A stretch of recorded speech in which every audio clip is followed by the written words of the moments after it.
Good day, and welcome to another edition of the Military and Foreign Affairs Network. I am your host, the voice of reason. Today is day 71 of the ongoing war between Russia and Ukraine. And first, before I start, I just would like to express my thanks for everyone who watches our videos. I fully understand that your time watching this video is very important, and time is one of the most important commodities for beings, especially for beings that have a expiration date, such as ourselves. So again, I truly appreciate everyone showing up and watching the video. So obviously the fighting continues. I would say at this point we are continuing to see the war escalate and not de-escalate. We're seeing a variety of issues taking place around the region, just not inside of Ukraine, but around in the region in general. And first, we continue to hear about the tensions taking place in the Transnistria, in which we have already seen a certain element of fighting taking place. We've seen what appears to be strikes either by Ukrainian forces against certain targets in the Transnistria region, or some would allege that it could be some sort of clandestine Russian operation to ramp up tensions in the area near Moldova. And I continue to believe, more likely than not, that if there is to be an operation in the area near Moldova, specifically in the Transnistria region, this area here where my cursor is circling, that it would be, in fact, a Ukrainian operation against Russian assets in Transnistria. I do not believe that the Russian forces in Transnistria, in the area in question, have enough firepower and capability to really kind of threaten anything across the border into Ukraine proper. It would only seem logical that the Ukrainians could be using the Transnistria region as leverage, especially as we start to witness the continued attack by Russian forces on the last vestiges of Ukrainian forces holding out in Mariupol. So the state of Ukraine would like very much to get those remaining nationalist forces and Ukrainian armed forces units out of this pocket that is being surrounded and bombed daily. And quite possibly, the Ukrainians could be using Transnistria again as that leverage point, as that pressure point to try and get the Russians to acquiesce. Now, is that going to happen? Difficult to say, but we do know that based on the situation in the ground near Moldova, the Russian capability to really launch operations from the Transnistria region is very, very marginal. Those 2-battalion tactical groups of roughly 1,200 Russian soldiers are not very well equipped. They're not the most what you would define as elite units of the Russian military. In fact, many of them may in fact be conscripts. So the idea that Russia could launch some sort of operation out of Transnistria, and then obviously you have the armed forces of Transnistria itself, which, while possessing 3,000 to 5,000 troops, again, is very, very small in comparison to the Ukrainian military that continues to mobilize. So the idea that it would be a Russian operation against Ukrainian targets across the border, I think, is very, very remote. And if in fact that is something Russia is looking at, it would not be very, very wise, because I think the Ukrainians would have the ability to take care of the situation in Transnistria, given their more extensive capabilities. In other news, at the same time as we see the hostilities taking place and the tensions ramping up near Moldova, we also see that Belarus is deploying forces very, very close to the border with Lithuania. And we know at least one battalion tactical group of the Belarusian military, possibly more, have been deployed very, very close to the Belarusian-Lithuanian border. And the forces in question are building up in this area, which is just about 20 miles from the capital of Lithuania. Could we see some sort of military operation by Belarus into Lithuania? Very, very doubtful. There would have to be Russian preparation as well. And obviously that would initiate the NATO charter that would quite possibly involve other NATO nations if, in fact, Belarusian forces did enter Lithuania. Does that mean we could see some sort of Russian strike against a NATO asset such as Lithuania, Poland, or Romania? I still think that is very, very possible and would be a viable option for the Russians, given the extensive support that the North Atlantic Treaty Organization and some of these states are providing to the Ukrainian military as this conflict continues to go on. Furthermore, we're also seeing nuclear readiness exercises by the Russian Federation in Kaliningrad. So Kaliningrad is this pocket that is completely surrounded by NATO nations. So this pocket here, as I trace my cursor around it, formerly Eastern Prussia, and then obviously after World War II, the Russians gained control of it, and it is the Russian region of Kaliningrad. If I pull back, you can kind of see and get an idea of this area that the Russians have control over. And to their north and east is Lithuania, and to their south, obviously, is Poland. So if we were to see something kick off, obviously Kaliningrad is in a very precarious situation in which if we did see the balloon go up and we see active hostilities between the North Atlantic Treaty Organization, United States, and the Russian Federation and its allies, then in all probability Kaliningrad would be an early target by NATO forces in an attempt to quite possibly overrun and seize control over. At the same time, there are significant Russian military forces in Kaliningrad.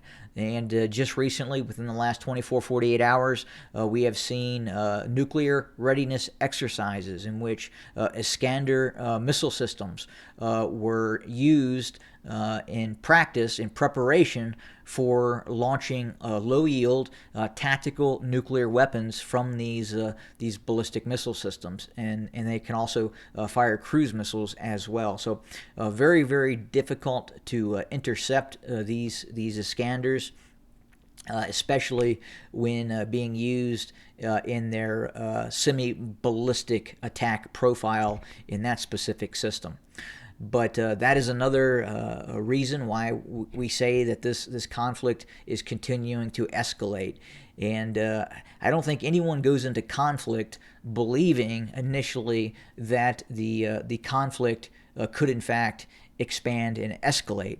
And unfortunately, in this conflict, especially given the nature of the fighting that we're now seeing, the brutality of the fighting that we are now seeing on both sides of the equation, that the possibility and risk of some sort of escalation is very, very high and continuing to increase day by day.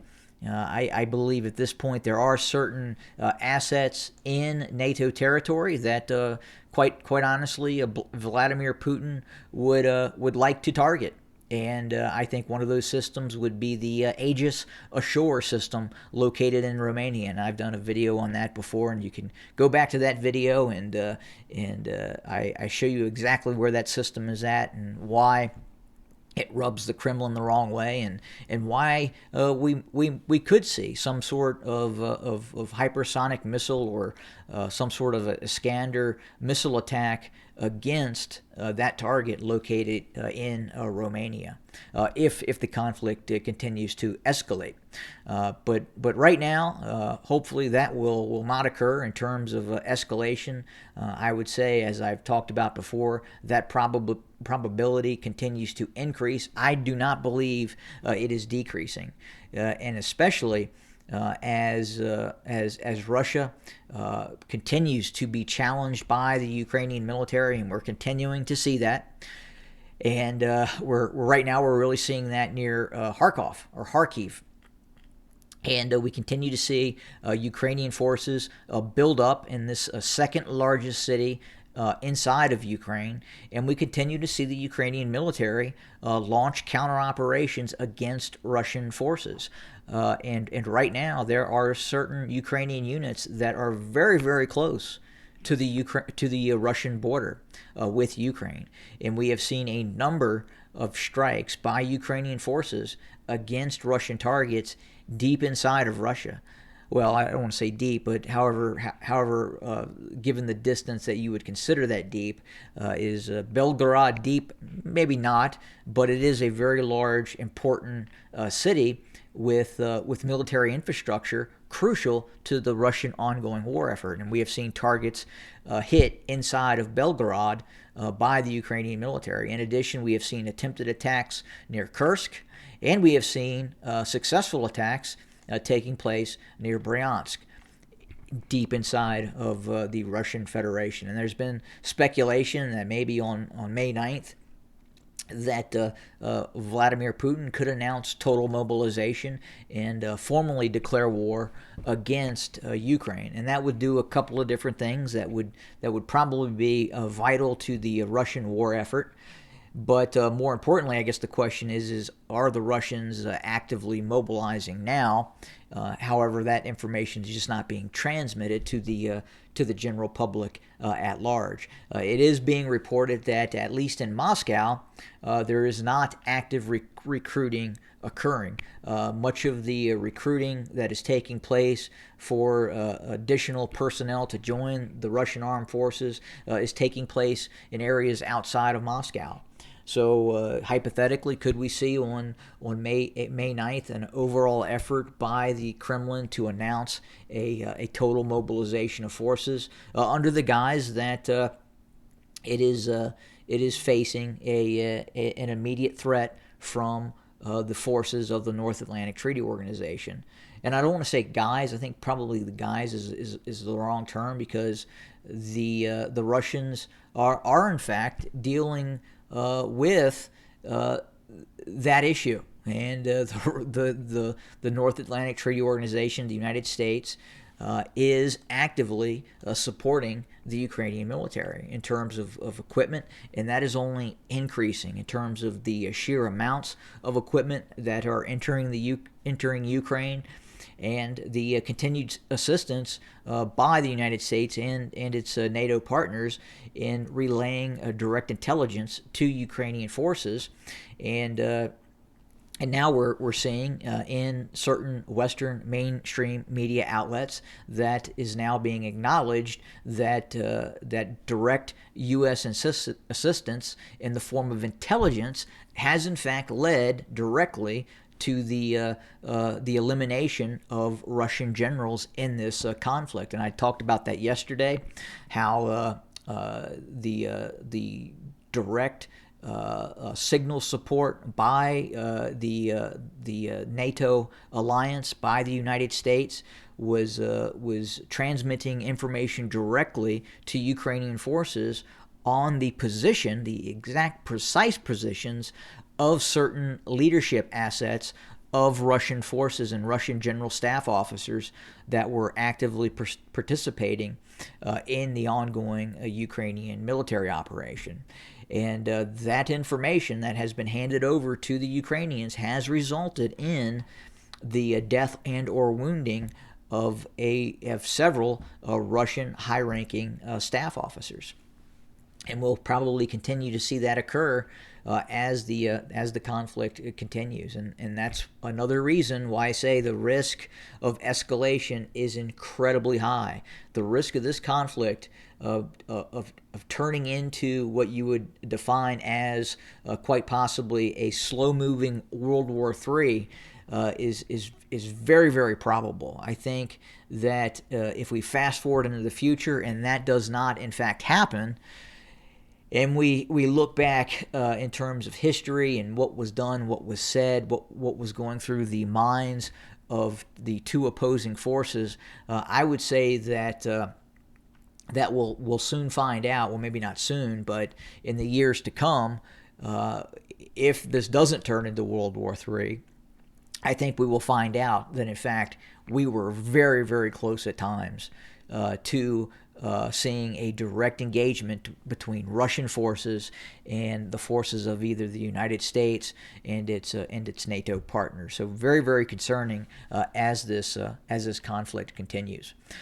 In the battlefield news, as I just talked about, we're continuing to see the Ukrainians attempt to push in the areas near Kharkov, against Russian forces that are operating in this area. At the same time, we continue to see the Russian forces press its operations towards Slavyansk, Kramatorsk, and Severodonetsk.